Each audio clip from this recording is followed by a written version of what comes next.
여러분, 우리가 기억해야 될 것이 있습니다. 우리의 관계의 실수가 어디에 있느냐? 부부 간의 관계의 실수가 어디에 있습니까? 자녀와의 관계의 실수가 어디에 있을까요? 여러분, 자꾸 행위에 초점을 맞추고 사람을 바라보니까 여러분, 우리는 존재에 초점을 좀 맞춰서 사람을 바라볼 수 있어야 됩니다. 행위에 초점을 맞춘다? 여러분, 남편이 무엇을 하고 안 하고에 따라서 그 남편이 좋다 싫다가 결정되고, 내 자녀가 무엇을 하고 안 하고에 따라서 그 자녀에 대한 내 마음이 모든 것이 결정된다면 여러분, 그것은 하나님이 원하시는 것이 아닙니다. 왜냐하면요, 만약에 우리가 행위로만 하나님께 인정받는 믿음의 사람들이라면 우린 늘 수고하면서 하나님 앞에서 늘 공로와 또 하나님 좋아하시는 것들, 하나님을 위해서 막 살아가야 될 것들만 살아가야 돼요.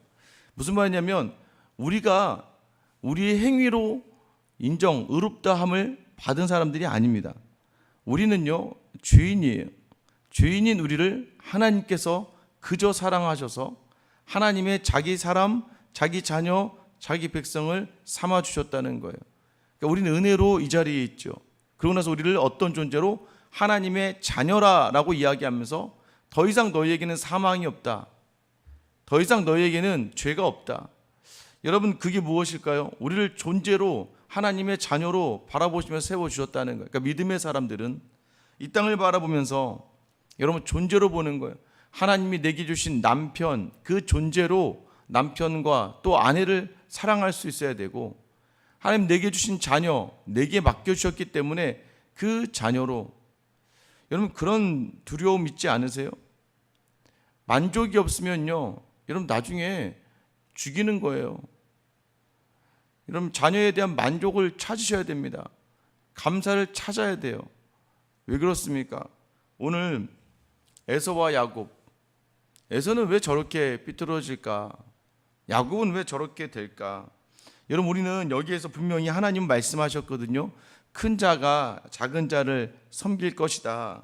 태어나면서부터 형의 뒤꿈치를 잡고 나온 야곱을 사랑하고 에서를 하나님 미워하셨대요. 아니, 이렇게 정해져 있으면 뭐하러 열심히 살아야 되나? 그것은 하나님의 예정을 잘못 이해하는 겁니다. 왜냐하면 하나님의 예정 정하심은 사랑이 담겨 있어요. 너 하나님이 정한 사람이야, 이 말은 무엇입니까? 존재로 나를 바라보면서 내가 하나님의 사람이라는 것을 늘 확인하면서, 그럼 하나님의 사람이니까 하나님과 함께함을 결단해야 된다는 거예요. 많은 사람들이 왜 무너지나요? 내가 내 상황을 판단해요.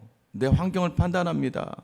나는 이런 사람인 것 같아 라고 스스로 자기 자신을, 자존감을 저 땅바닥 안에 집어 던져버립니다. 그러니 뭘 해도 그런 분들의 특징이 뭐예요? 불평이 나오고 원망이 나오고 오해가 나오는 거예요. 맞죠, 여러분? 여러분 안에요 막 상처가 있잖아요. 이런 막 자녀에 대해 상처가 많은 분들 있잖아요.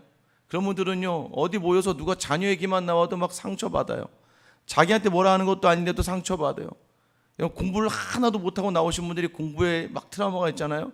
컴플렉스가 있으면요, 그래서 공부 얘기만 나와도 막 상처를 받아요. 여러분, 그거 아셔야 돼요. 그럼 그것을 어떻게 해야 됩니까? 여러분, 우리가 자꾸 어디에 집중하고 있는가?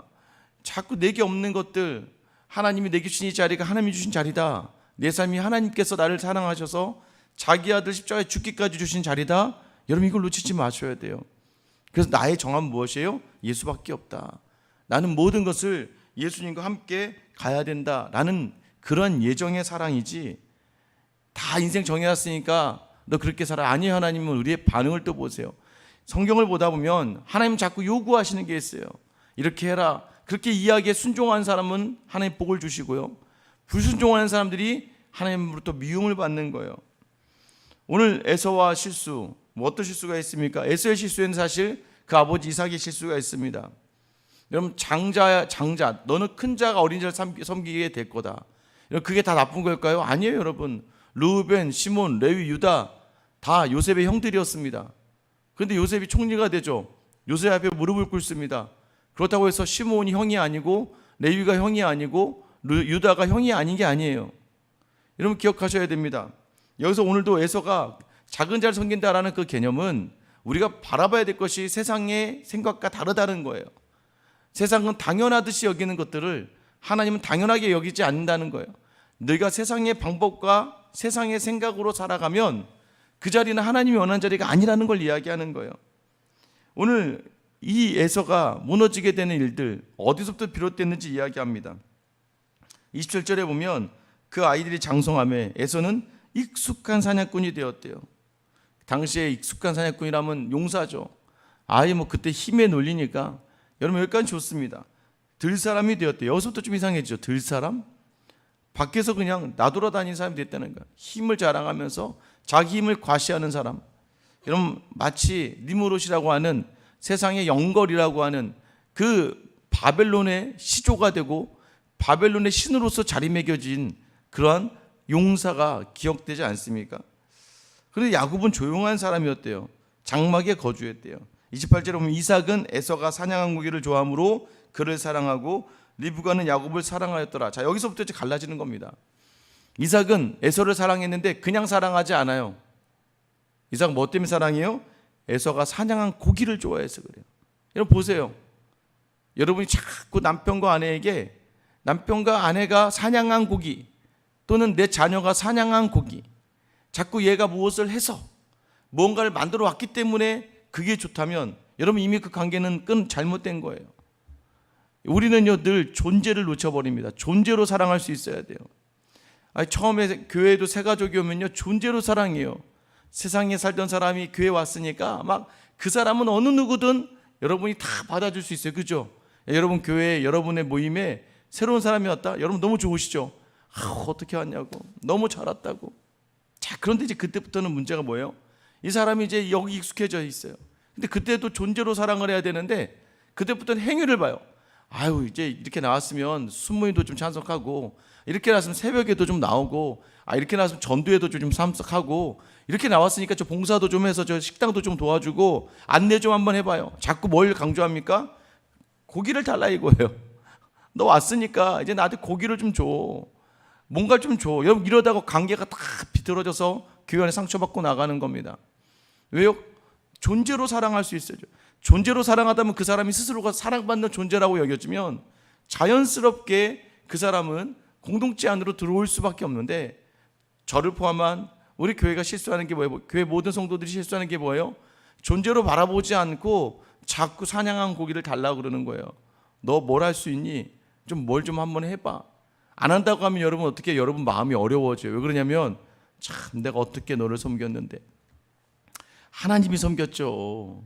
하나님이 은혜로 했죠. 그러니까 말은 맨날 그렇게 하면서 내가 어떻게 너를 섬겼는데, 이게 어디에도 적용돼요? 남편에게도 아내에게도 어떻게 내가 너를 대해줬는데. 자녀는 더할 나위 없죠. 어떻게 내가 너를 키웠는데. 어떻게 키웠습니까? 여러분이 사냥한 고기 먹으려고 키웠죠. 내 자랑이 되려고 키웠죠. 다른 사람들 앞에서 내 자녀 얘기할 땐 좀 자랑하고 싶어서 그랬죠. 그러다 보니까 내 자녀가 계속 한심스럽고 내 자녀가 계속 부족한 게 많고, 그러다 보니까 애를 자꾸 채근하다가 결국 자녀의 관계가 끊어지는 것 아니겠습니까? 여러분 리브가는 뭐라고 이야기합니까? 리브가는 그냥 야곱을 사랑했대요. 이게 진짜 사랑이에요, 여러분. 왜 리브가는 야곱을 그냥 사랑할 수 있었을까요? 하나님 주신 말씀이 있었거든요. 큰 자는 어린 자를 섬길 것이다. 저는요 이렇게 생각해요. 이 둘째가 큰 자가 되었기 때문에 섬긴 게 아니에요.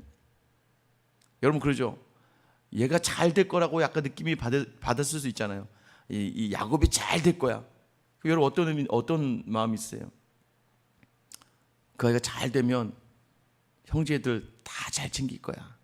그럼 이 아이한테 내가 사랑을 잘 베풀어서 이 아이가 다른 사람을 사랑할 수 있게 해줘야겠다.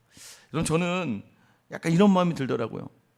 이 아이에게 왜 사랑을 베풀까? 이 아이가 정말 특별한 아이로 자랄 것 같으면 이 아이에게 사랑을 주어서 이 아이가 그 사랑을 받고 그 사랑으로 말미암아 이 아이가 누군가를 사랑하는, 사랑도 받아봐야 알아요, 여러분. 여러분 그래서 건강한 가정 안에 자란 아이들이, 제가 참 그걸 참 보면서 느껴요.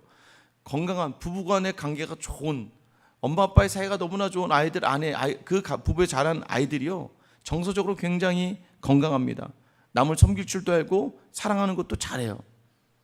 그런데 여러분 사랑받지 못한 사람은요 사랑하는 방법을 몰라요. 여러분 조심해야 됩니다. 여러분 세상의 것을 보다가 정말 중요한 자리를 놓치게 돼요. 맨날 입으로는 여러분도 하나님이라고 이야기하면서, 여러분 제가 어제도 말씀드렸지만 하나님의 일을 하는 거 하지 말라고 그러잖아요. 공부 열심히 해라. 지금 니네가 뭐 할 때인 줄 아냐? 아니 그 애들이 헷갈려요. 맨날 엄마 아빠는 하나님이 우선이라고 하면서 왜 이렇게 공부 안 하니? 그럼 물론 여러분도 할 얘기가 있죠. 믿음도 열심히 하고 공부도 열심히 해라. 그거 쉽지 않아요, 여러분. 여러분 믿음 생활 열심히 하면서 회사 일 열심히 해라. 사업 열심히 하면서 기도 열심히 해라. 교회 예배 빠지지 말아라. 여러분 이게 쉽습니까? 여러분도 하기 어려운 것들을 너무 자녀들에게 강요하는 것 같아요. 우선순위를 두고 여러분 이렇게 보시면 됩니다. 두 개 다 열심히 해라 그러면 두 개 다 열심히 못해요. 하나님을 정말 사랑해라. 하나님을 정말 따라가. 여러분 그러면요 공부도 열심히 하게 돼 있어요. 이게 기본입니다. 근데 여러분이 뭘 놓쳐요? 그러니까 제가 보면서 느껴요. 막 믿음 생활만 열심히 해서 좋겠는데.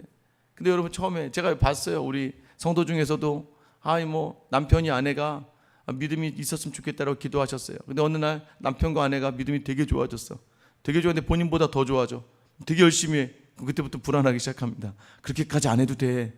그렇게까지 하지 마. 여러분 아니 세상 일도 신경 써야지. 날렵한 사냥꾼으로 살기를 원합니다. 여러분 결국에는요 이 에서가 어떻게 됩니까? 아버지가 좋아하는 것대로 가는 거예요. 여러분 미안하지만 여러분 우리가 자꾸 돌아봐야 돼요. 여러분이 바라던 대로 자녀가 커요. 여러분 자녀가 공부 잘하게 원하시고 사람들에게 인정받기 원하고 사람들에게 칭찬받기 원하고 맞죠.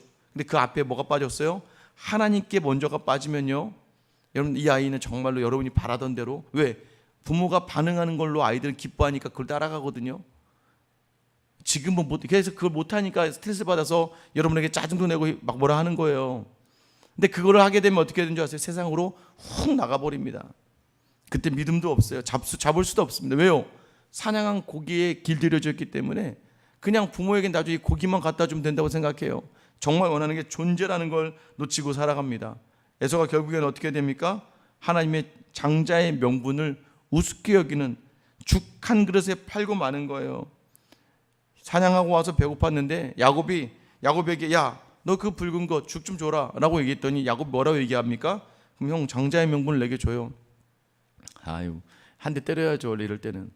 네가 뭔데 임마 장자의 명분을 달랬고 꿀밤한테 날려야 되는데 에서는 뭐라고 얘기해요? 그거 뭐가 중요하냐.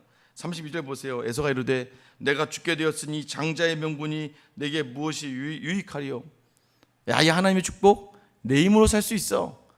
여러분 세상을 강조하던 사람이 됐으니까 이 아이가 세상의 힘을 가지고 있으니까 믿음이 별로 중요하지 않은 거예요. 장자의 명분이 중요하지 않아요. 그럼 결국 뭐예요? 그가 날쌘 사냥꾼이었기 때문입니다. 여러분 내가 어떻게 살아가야 하는 사람인지 잊어버리면요 여러분 참 안타까운 것이 뭐예요? 믿음의 자리에서 자꾸 믿음을 잃어버려요. 믿음이 있는 사람이 더 믿음이 없어 보일 때가 참 많아요. 믿음으로 살아내야 된다고 이야기하면서 믿음이 없어요. 여러분 저와 여러분들이 여러분 이런 에서와 같은 자녀 또는 에서와 같은 내가 되지 않게 되기를 예수님의 이름으로 축원합니다. 여러분 야곱이요 판대. 그래서 맹세하래요. 와, 이 야곱도 끈질겨요. 형한테 죽 한 그릇 주면 되지. 그게 뭐라고? 아니에요 여러분. 오늘 여러분 이 에서가 야곱에게 죽을 판 이 장면을 성경에서 어떻게 기록하냐면 히브리서 12장 16절에서는요 음행하는 자와 혹 한 그릇 음식을 위하여 장자의 명분을 판 에서와 같이 망령된 자가 없도록 살피라라고 이야기해요. 이건 망령되었다는 거예요. 하나님의 복을 쉽게 여기는 거, 하나님의 복 없어도 된다고 하는 거, 이거 굉장히 망령됐다고 이야기하고 음행이다라고 이야기하는, 음행과 같다는, 음행하는 자와 같다는 거 이야기합니다. 여러분 그 음행이 결국은 뭐예요? 아니 에서는 하나님이 정하신 대로 한 거잖아요. 우리 이렇게 얘기할 수 있죠. 근데 고린도전서 6장 18절에 보면 음행을 피하라. 사람이 범하는 죄마다 몸 밖에 있거니와 음행하는 자는 자기 몸에 죄를 범하느니라. 자기가 죄를 범하는 거예요. 자기가. 여러분 결국은 내 스스로 힘을 가지고 있다고 생각하니 힘을 쫓아가다가 결국에 무너지는 자리라는 거예요. 여러분 하나님께서 뭐라고 이야기합니까? 사울을 보시면서 내가 나를 존중히 여기는 자를 내가 존중히 여기고 나를 멸시하는 자를 내가 경멸하리라.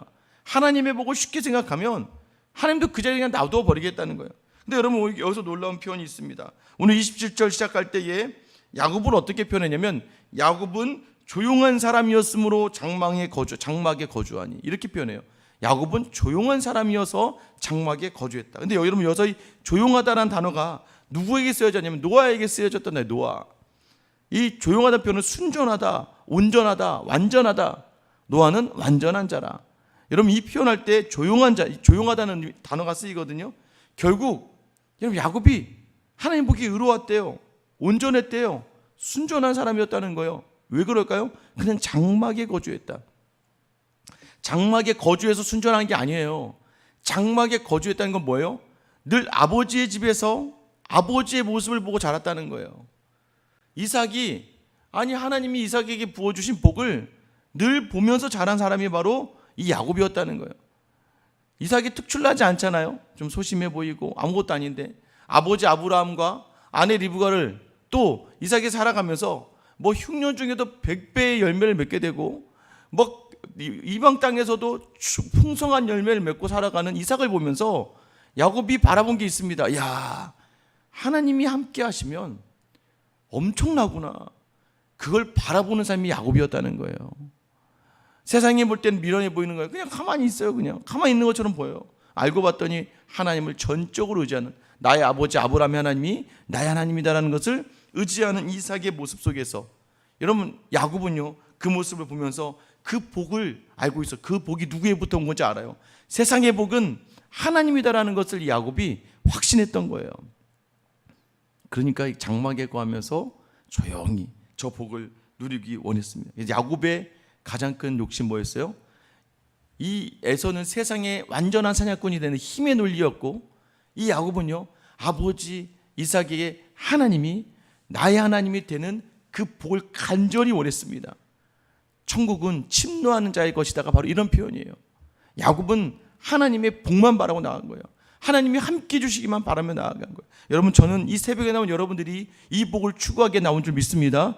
나는 하나님이 함께 하시면 무서움이 없고, 하나님이 행하시면 두려움이 없고, 하나님이 행하시기로 작정하시면 못하실 일이 없다는 것을 확신하는 삶을 살아가는 거예요. 여러분 그 영혼을 붙들고 온전함을 붙드는 삶, 조용히 순전하게 감당하며 그 복을 바라는 삶, 그 복을 바라는 사람에게 그 복이 주어진다는 걸 놓치지 않는 여러분 되시기를 축원합니다. 아버지 이삭의 하나님, 그러니 나중에 어떻게 됩니까? 이 고백이 아브라함의 하나님, 이삭의 하나님, 야곱의 하나님, 간절히 바라던 그 복이 내게 이루어진 거예요. 여러분 이 야곱이 간절히 바란 건 딱 하나였어요. 나는 저 하나님의 복을 내가 누리고 싶다. 나는 저 하나님의 집에 거하고 싶고 내 집에 들 하나님과 함께하고 싶다. 그래서 그가 사기꾼이라고 들어도 좋고 형에게 멸시를 받아도 좋고, 심지어 여러분 이 복 하나가 이제는 이 야곱의 모든 삶의 자리가 쫓기는 삶이 되고 마치 피하는 삶이 되고 나그네 삶이 된다 할지라도 나는 저 하나님의 복을 나의 복으로 누리며 하나님을 내 복으로 여기겠다, 하나님을 가까이 하는 그 복을 놓치지 않기로 결단하는 이 야곱의 삶이, 여러분 알죠? 나중에 야곱이 마지막 이 땅을 떠날 때에 그 당시 최고의 왕이었던, 최고의 신이라고 불렸던 애굽의 바로의 머리에 2번이나 안수를 합니다. 축복을 해요. 당시 그 누구도 감당할 수 없던 그 왕의 머리 위에 안수를 하는, 왜요? 해달라고 하니까. 야곱이 하나님을 맨날 들었거든요. 누구한테? 요셉에게. 요셉아 너는 어떻게 그런 걸 잘하니? 네, 제 아버지 야곱의 하나님께서, 우리 아버지 야곱의 하나님께서 저에게 함께 하시는 거예요. 여러분 보세요. 내가 하나님을 향하면요 자녀도 하나님을 바라며 나아가는 거예요. 근데 여러분이 세상을 바라면요 자녀는 세상의 힘을 쫓아가는 거예요. 오늘도 저는 여러분이 늘 여러분의 입과 말에서 하나님만 이야기할 수 있고 하나님만 전할 수 있는, 하나님의 복임을 드러낼 수 있는 귀한 하루, 여러분 그 누구에게도 하나님과 가까이 하는 복을 빼앗기지 않는 이 하루가 되시길 예수님의 이름으로 축원합니다. 기도하겠습니다. 사랑의 하나님, 오늘 우리는 늘 놓치며 살아갑니다.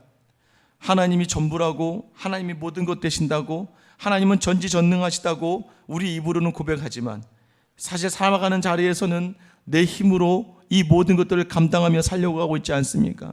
오늘도 여전히 경제적인 문제로, 건강의 문제로, 관계의 문제로 내 힘으로 어떻게든 그 모든 걸 해결해 보려고 또 해결되었을 때 내 스스로의 보람과 만족으로 살아가는 에서와 같은 삶이 아니라 오늘 여전히 하나님과 가까이함이 내게 복이라. 하나님을 내 안에 품고 하나님만 신뢰하며 세상이 볼 땐 조용하고 무능력해 보이는 야곱이지만 그 조용함이 순전함이고 온전함이라는 것을 놓치지 않으며 주님과 동행함으로 말미암아 이 땅에 정말 복, 참된 복이 하나님이시라는 걸 놓치지 않고 특별히 내 자녀에게 믿음의 후배들에게 이 하나님을 이 복을 잘 전하는 복된 믿음의 부모, 믿음의 선배 되게 하여 주시옵소서. 오늘도 하나님과 함께하며 자리를 놓치지 않게 하실, 우리는 늘 죄로 물들어 멀리 떠나지만 자신의 피값으로 우리를 사셔서 늘 주님 곁에 두며 하나님과 함께하게 하신 우리 주 예수 그리스도의 이름 받들어 기도드립니다. 아멘. 여러분 기도하실 때요